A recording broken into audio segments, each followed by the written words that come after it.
As I've talked to people about dangerous surrender and what keeps them, what are their hesitations, they're the same ones that I've always had. And I think the first one, and probably the most profound, is just we're afraid. We're afraid of God.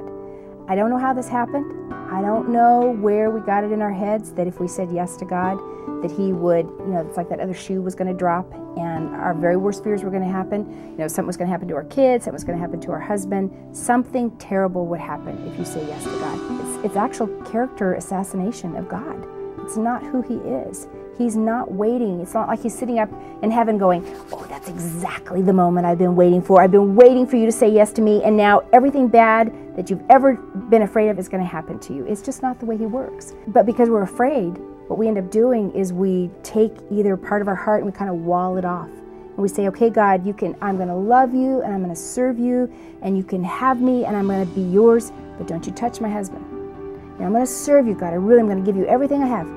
Don't you touch my kids. God, I'm really, really, really going to serve you. But don't you make me ever get cancer.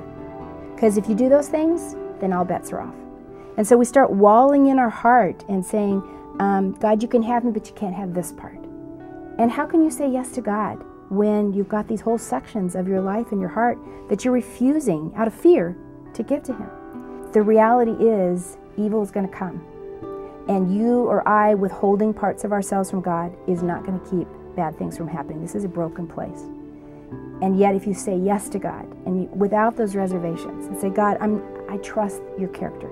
I trust that you are good, even the stuff I don't understand. So I'm going to give you my heart. You can have it all. And therefore, when bad stuff comes, as it inevitably is going to come, you and I, God, we're going to be so close that I'm going to have your help in those really bad times.